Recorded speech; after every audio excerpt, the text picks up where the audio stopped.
Bonjour à tous, bienvenue à ce webinaire dédié justement à la moto en société. Quels avantages vous allez pouvoir avoir à prendre une moto en entreprise.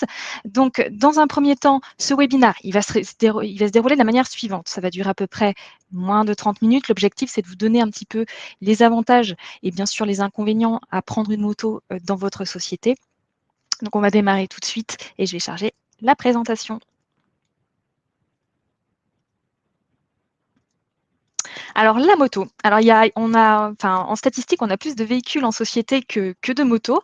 Pourtant, c'est dommage parce que finalement, vous allez voir que la moto a de sacrés avantages.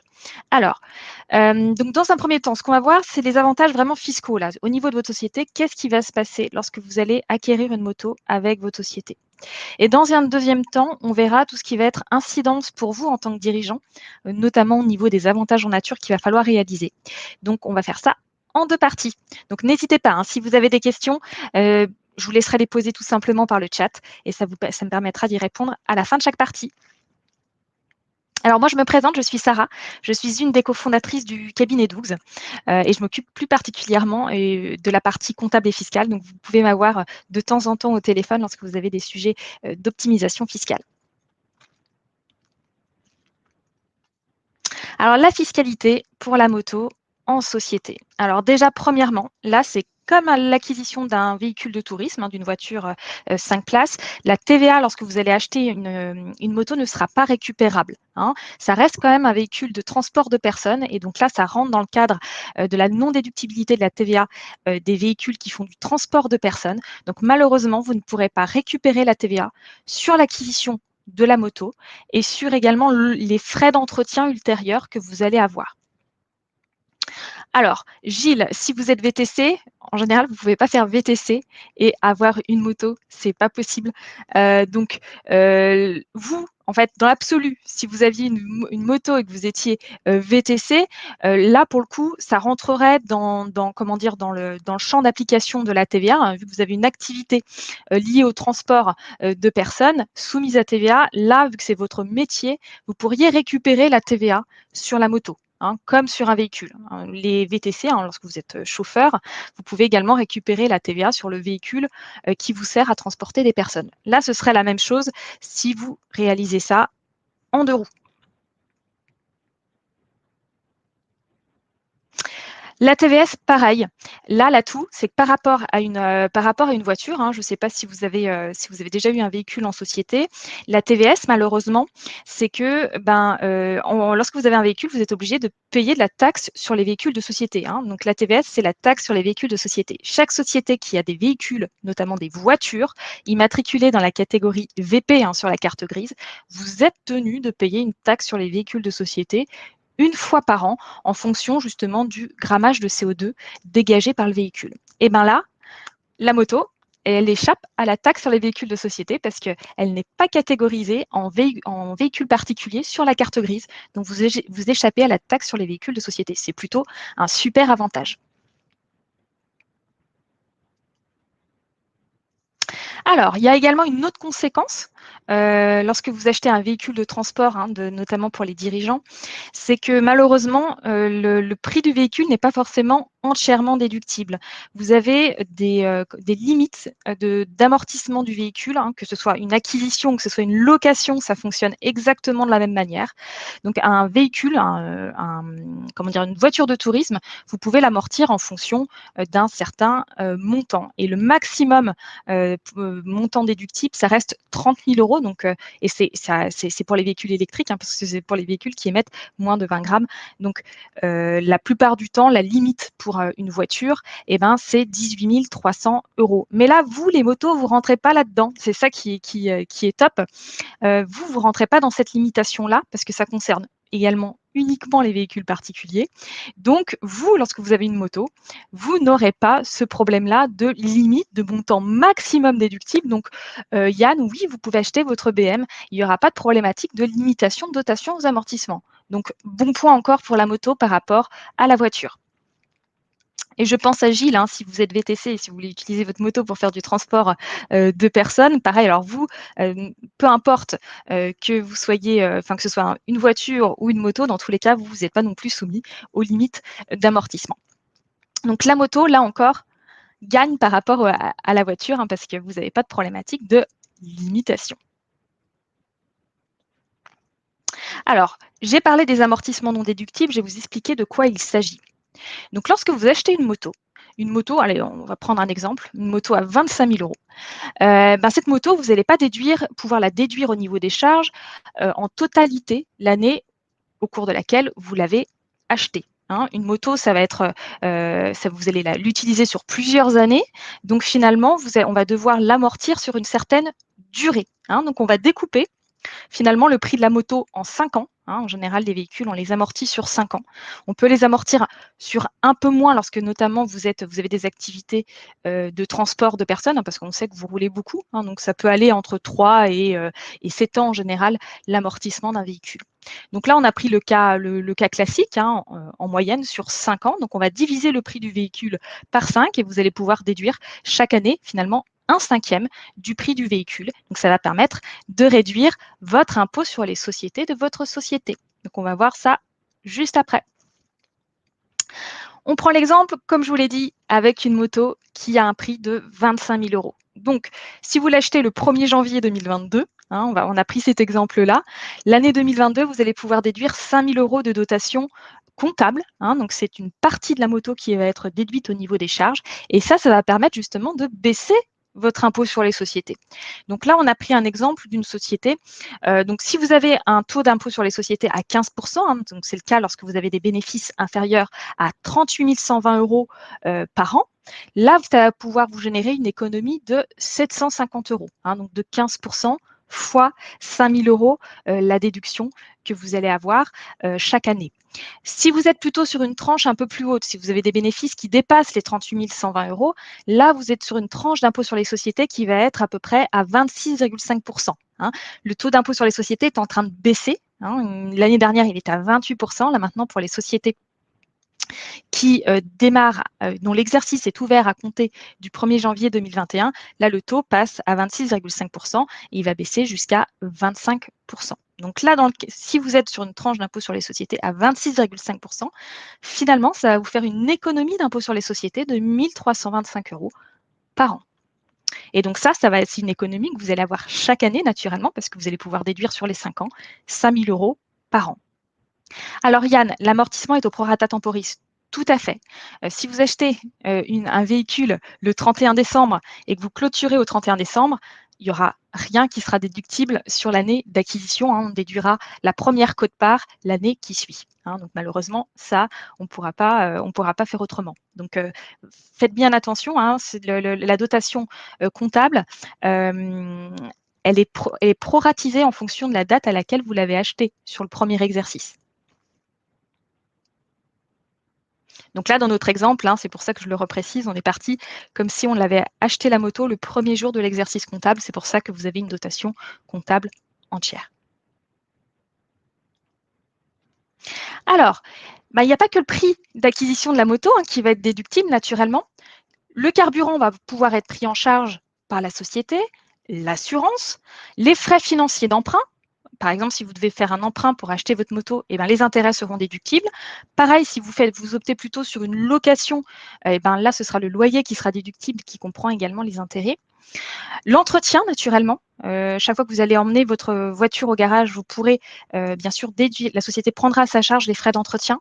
Le parking, si vous devez la stationner. Et puis, bien sûr, tous les matériels de protection pour pouvoir conduire cette moto. Hein, donc, que ce soit dorsale, bottes, gants, casque, tout ça peut passer naturellement sur la société.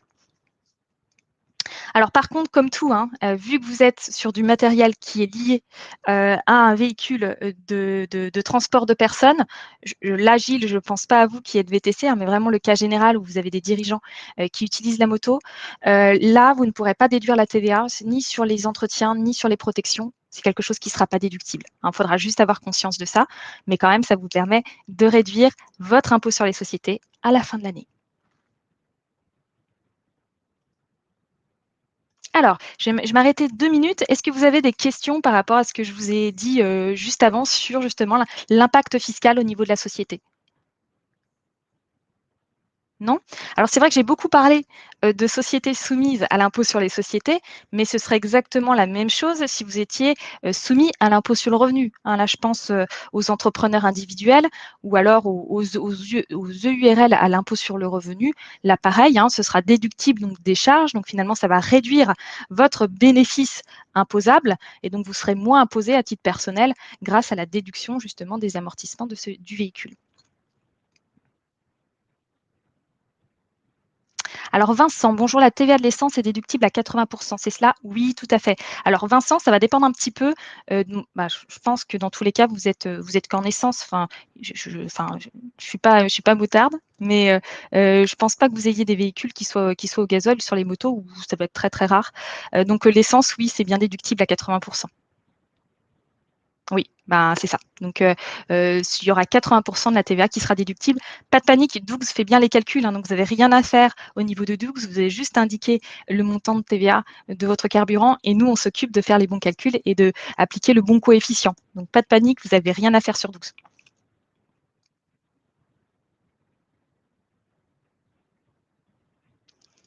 Alors, maintenant, on va voir l'incidence pour le dirigeant. Alors, ce qu'il faut bien comprendre, c'est que vu que vous utilisez ce véhicule bien sûr à titre professionnel, c'est pour ça que la société l'a acheté, mais également à titre personnel, la société finalement va vous donner un avantage justement, c'est l'utilisation de ce véhicule pour vos déplacements personnels. C'est ce qu'on appelle un avantage en nature.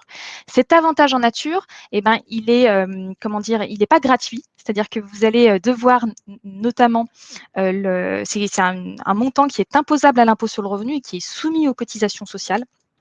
Donc malheureusement, ça va vous coûter quand même un petit peu d'argent de prendre ce véhicule avec la société pour des déplacements finalement qui sont privés, hein.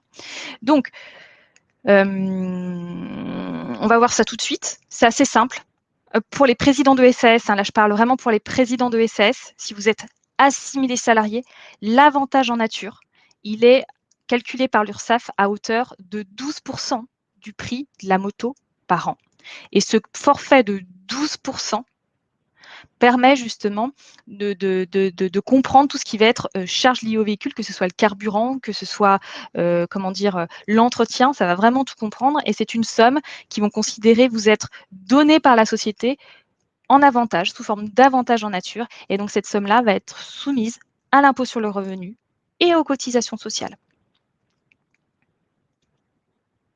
Donc on va prendre un exemple. Si vous achetez un véhicule 15 500 €, hein, donc finalement 12 de 15 500 €, ça va vous faire un avantage en nature par an de 1 860 €. Ça veut dire quoi?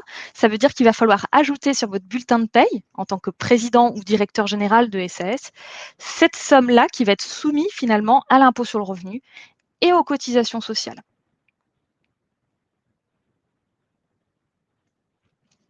Alors, quel va être l'impact? C'est assez simple. Donc, vous savez à peu près que le taux de cotisation sociale des présidents de SAS est à peu près de 86. Si vous prenez 1 000 € de salaire net, ça va vous coûter à peu près 860 € de cotisation sociale. Et bien là, les 1 860 € qu'on a calculés avant, qui correspond à l'avantage en nature, va générer des charges sociales annuelles de 1 600 €, c'est-à-dire 86 de 1 860 €. Donc finalement, ça va coûter à l'entreprise 1 600 € de cotisation sociale. Au niveau de l'impôt sur le revenu, vous allez être également soumis à titre personnel sur cet avantage en nature. Donc là, on a pris l'exemple d'un taux d'imposition à 11.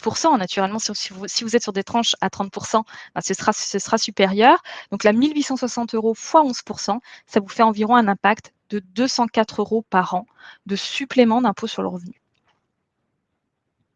Donc finalement, si on fait le coût, voilà, ça vous coûte à peu près 1 800 € par an de coûts, de cotisations sociales et d'impôt sur le revenu pour avoir un véhicule à un prix de 15 500 €. Alors là, je n'ai pas parlé du tout des gérants majoritaires, des gérants travailleurs non salariés qui ne sont pas assimilés salariés au niveau des cotisations sociales. Donc vous, malheureusement, vous ne pouvez pas avoir ce forfait de 12 ça n'existe pas pour les gérants travailleurs non salariés. Vous êtes obligé de compter, de prendre votre calepin et de compter les kilomètres que vous parcourez à titre personnel pour qu'on puisse calculer au réel la quote-part qui vous revient en avantage en nature. Donc là, malheureusement pour vous, on ne pourra pas utiliser ce forfait de 12%. Il faudra vraiment faire le calcul au réel.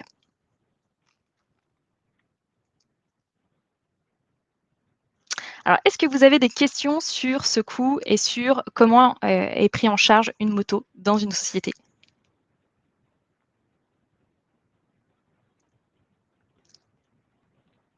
Alors, je vous laisse écrire. Je vois qu'il y en a qui sont en train d'écrire.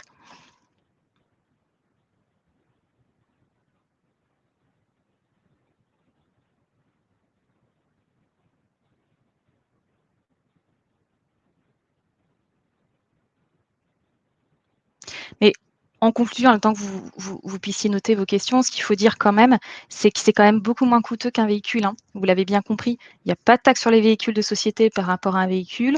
Vous n'avez pas de limite d'amortissement au niveau du prix du véhicule et vous n'avez pas non plus de comment dire, on peut vraiment tout prendre à charge. Donc certes, vous allez avoir un avantage en nature qui va devoir être calculé, mais ça, c'est la même chose, pareil qu'un véhicule d'entreprise, qu'une voiture. Donc finalement, c'est plutôt intéressant d'avoir une moto par rapport à une voiture.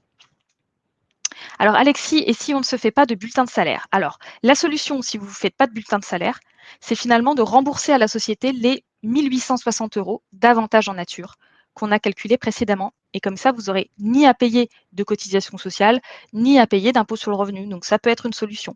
Mais par contre, il faut bien penser à rembourser la société avant la fin de l'exercice. Donc vous pouvez rembourser, payer à la société 1860 € en faisant un virement directement depuis votre compte bancaire personnel. Et donc, ça vous évitera naturellement d'avoir à inscrire cela sur un bulletin de salaire et de devoir émettre également des bulletins de salaire si vous ne souhaitez pas vous rémunérer. Donc là, je pense notamment aux personnes qui sont en maintien d'allocation Pôle emploi, hein. Vous savez que lorsque vous êtes dirigeant et que vous avez un maintien d'allocation Pôle emploi, vous ne pouvez pas prendre de salaire ou vous ne pouvez pas avoir d'avantages en nature, sinon ça va réduire votre indemnité Pôle emploi. Donc il faut bien faire attention. Si vous souhaitez acheter votre moto avec l'entreprise, il faudra verser une petite quote-part avant la fin de l'année afin d'éviter justement que vous ayez une retenue au niveau de votre indemnité Pôle emploi. Si leasing, TVA non récupérable hors VTC, Gilles, oui. Pareil, la location, c'est la même chose. Que vous achetiez le véhicule ou que vous le louez, la TVA ne sera pas déductible, sauf bien sûr le cas des VTC, mais ça, c'est vraiment un cas à part. En tant que dirigeant, vous ne pourrez pas récupérer la TVA sur les loyers des motos. Fabien, bonjour. Dans le cas d'une SCI, est-ce que nous pouvons déduire le coût d'achat d'une moto? Alors Fabien, c'est un peu compliqué ça. Oui, une SCI dans l'absolu, un gérant, il doit pouvoir se déplacer pour les besoins de sa SCI. Mais là, pour le coup, il faudra vraiment arriver à justifier, que vous utilisez quand même votre véhicule à titre professionnel. Donc si vous n'avez pas non plus beaucoup d'investissements et si vous n'avez pas beaucoup de locations qui nécessitent justement un déplacement, le problème qu'il va y avoir, c'est que finalement votre avantage en nature, vu qu'en tant que gérant de SCI, vous n'êtes pas assimilé salarié, donc vous ne pourrez pas avoir ce forfait de 12%. Il va falloir calculer l'avantage en nature au réel, c'est-à-dire qu'on va prendre les charges de la moto sur l'exercice, on va regarder le nombre de kilomètres parcourus en totalité par la moto sur l'exercice. Et on va regarder la quote-part que vous avez utilisée à titre personnel. Donc, si vous avez utilisé beaucoup la moto à titre personnel, vous allez avoir une grosse quote-part d'avantages en nature. Donc, ça risque de vraiment ne pas être intéressant du tout, parce que ça va vous générer beaucoup de charges sociales et beaucoup d'impôts sur le revenu. Donc, en essayant, en général, je déconseille parce que vous n'avez pas une utilisation professionnelle suffisante. Et surtout qu'en plus, en SCI, les gérants de SCI ne sont pas soumis aux cotisations sociales s'ils ne se rémunèrent pas. Donc là, ça va vouloir dire quoi? Ça va vouloir dire que si vous avez un avantage en nature, vous allez devoir payer des appels minimums de cotisations sociales du fait de cet avantage en nature. Donc c'est pour ça que je déconseille totalement en SCI, que ce soit de manière une moto ou que ce soit une voiture, c'est exactement la même chose. Yann, faut-il des justificatifs sur le calcul de la quote-part au réel privé public? Alors Yann, comme je l'ai dit, si vous êtes président de SAS, vous pouvez vous baser sur le forfait de 12%. Donc là, il n'y aura pas besoin de justifier le nombre de kilomètres parcourus. Par contre, si vous êtes gérant, travailleur non salarié et que là, vous devez justifier le nombre de kilomètres que vous avez parcourus à titre personnel avec, Là, il suffit d'indiquer les noms de vos déplacements, hein. Donc, je suis allée chez monsieur Dupont, client à telle adresse et calculer le nombre de kilomètres à titre pro et à titre perso. Donc là, il faudra vraiment documenter votre calcul du privé professionnel. Clément, j'ai une moto qui m'appartient. Je l'utilise à 50% pour la société et 50% pour moi. J'ai intérêt à la faire racheter par la société ou de continuer à faire des frais kilométriques.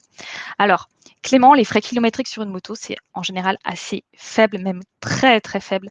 Donc moi, j'aurais tendance à dire, Clément, je ne sais pas si vous avez, sous quelle forme vous exercez, si vous êtes en SAS ou si vous êtes en SARL, gérant majoritaire, travailleur non salarié. Vous êtes en SASU, donc vous êtes assimilé salarié.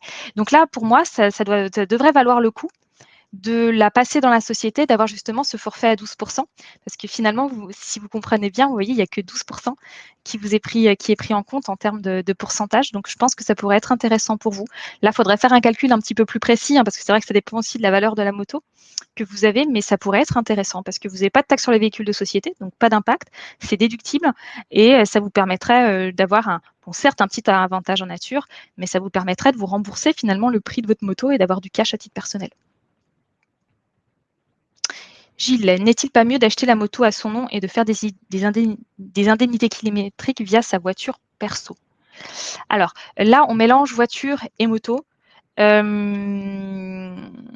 Les indemnités, je pense que ce que vous avez voulu dire, Gilles, c'est de faire des indemnités kilométriques moto. En général, les indemnités kilométriques moto, comme je vous l'ai dit, le barème, il est assez faible. Donc, c'est pas forcément avantageux de faire des indemnités kilométriques moto, surtout lorsqu'on voit que ça coûte finalement très peu et qu'il y a beaucoup d'avantages en termes fiscal au niveau de la société. Pas de TVS, moto entièrement déductible.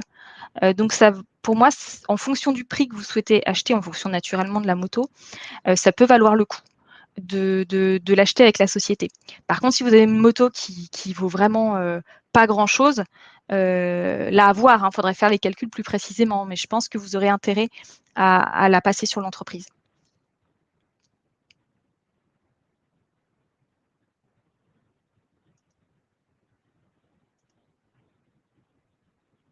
Pas d'autres questions? Bon, eh ben, écoutez, j'avance.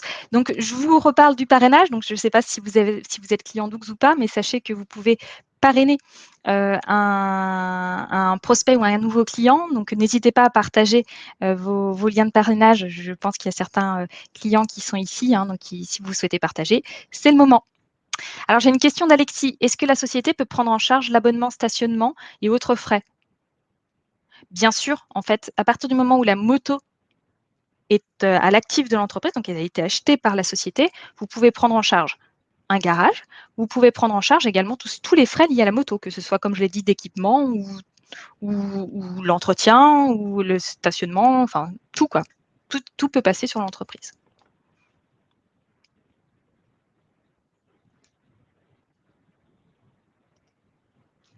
Eh bien écoutez, s'il n'y a pas d'autres questions, je vous dis bonne journée à tous. J'espère que ça vous a permis d'avoir quelques éclaircissements en termes d'avantages fiscaux et puis les problématiques d'avantages en nature concernant les motos. Je vous souhaite à tous une bonne après-midi, puis je vous dis à bientôt sur Doux.